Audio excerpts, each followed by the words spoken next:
Lincoln, somebody asks, her cat is staring at nothing. Is that true that she's seeing spirits, for example? Hmm. Not always. That my cats do that. My cats do that. They just stay there and suddenly they look at something and I say, what would I see? What? It's Yeah. really interesting. Yeah, so I see when I look psychically into like the mind of a cat, Mhm.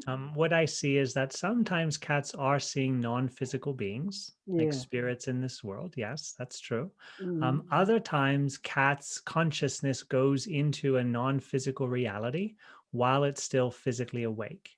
Oh, So cats can shift very easily between the physical world and the non-physical world.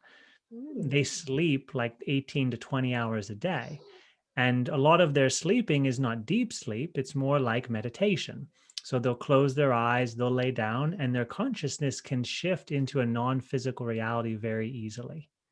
Mm. So sometimes the animals are staring into space, but their consciousness is now in a non physical reality, kind of like a dream state, right? But it's a non physical reality instead of just a dream. Other times, the cats are seeing something that's in the world. And sometimes the cats are just being in the present moment and they're having like a Zen type of meditation. So, in Oh, Zen meditation, you keep your eyes open and you just relax yourself and you just observe the fullness of the present moment. Right? So, not always are cats leaving this reality. Sometimes they are. Not only always are they looking at non physical things, but yeah, sometimes they are. Cats have this unique ability that they can go between worlds very well, between the physical and non-physical world. Not all animals have that type of closeness of how easy it is to go between these worlds. okay, so they're All very animals, connected. very much so. Yeah, Oh, cats are very mystical.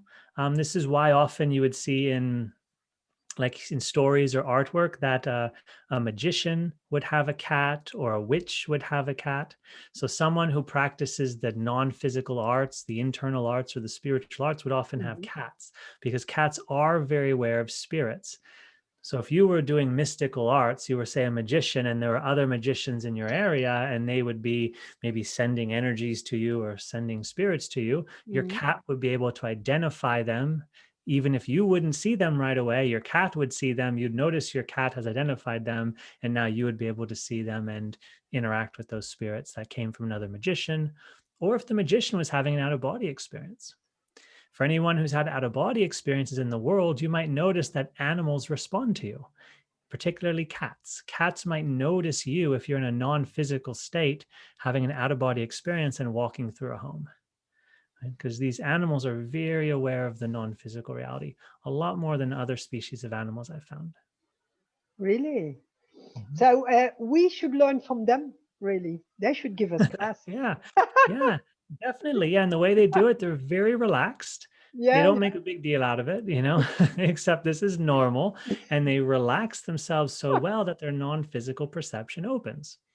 That's really exactly. the art of meditation. You relax your nervous system and your mind, your body, and then you start to become aware of your non-physical senses that have always been here. You just have been avoiding them. You haven't been noticing them because everything else is so busy and so loud in your physical senses. Exactly. Yeah, but Mhm. they don't have to go to work. They don't have to wash the dishes. They don't That have to is clean the true. Yeah, house. So they just that's true. say, Yes. But we don't have to do all those things either. yeah, So when you well, look at our life, we often give ourselves so many things to do that are really unnecessary.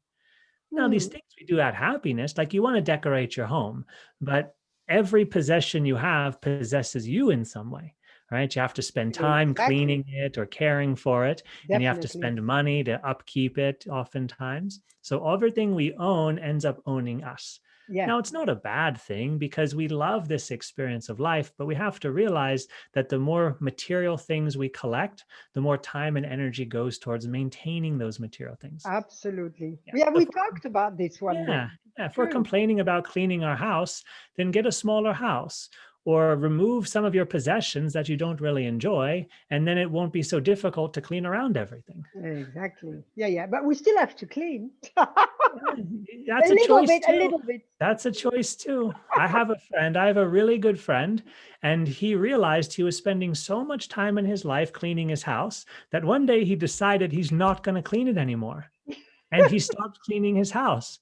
And maybe once every year, literally once every year, he would clean his house.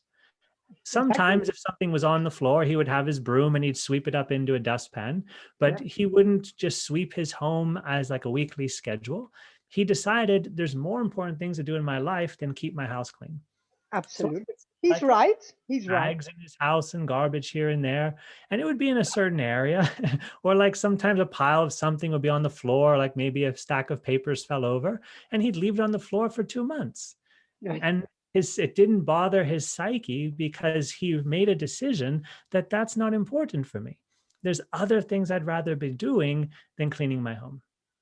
But For I me, it agree brought me a lot. totally. They're all beliefs. They're also part of the belief Exactly, system. yeah. And we're free to create anything we wish. So being friends with this man and visiting his house and even staying there sometimes, I noticed that my own psychological conditioning was changing. So I grew up in a home in which everything was cleaned.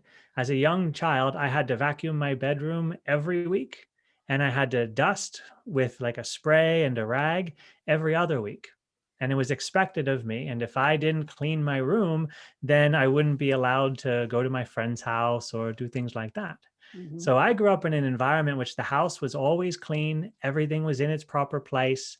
You know, your toys were in a box somewhere. They weren't all over your floor. You put your clothes away after you washed them. You didn't just put piles of clothes in your room. So I was taught to live this way, and it worked out well. It created a clean home. It was very peaceful. The energy was very feng shui, even before I knew what feng shui was. But then when I got exposed to this man's way of living, it opened my eyes to just think about life differently and to realize that we can live any way we want to live. And that if I can be in this really dirty environment and be perfectly at peace, then I've mastered my own cleanliness. I can be dirty and feel peaceful and happy, or I can be clean and feel peaceful and happy. I mastered that state of resistance and stress and anger and fear, or even guilt and shame that we may often have because we're not doing what we've been conditioned to think we're supposed to do. Exactly. And then somebody comes to your house and say, "Oh, what a dirty house is Yeah. this?" We don't and we Yeah, don't so you want learn that to they not say care. what a dirty. Yeah. You So learn to not care what people think. You say, no, this is the way how I want to live. exactly. And I'm okay with that. I've consciously chosen to live this way. If you don't like it, that's your choice. You can talk about it if you wish. That's your choice. I'm not going to try to stop you talking about it. I'm not going to dislike you because you don't approve of my lifestyle. We're all free to do what we want to do. This works well for me right now.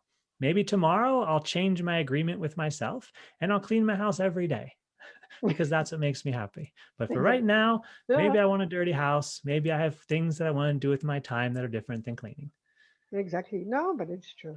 Yeah, we live consciously. We decide what we want. And then when we really see that, then we don't react to other people so much. Exactly. Mhm. We can go on.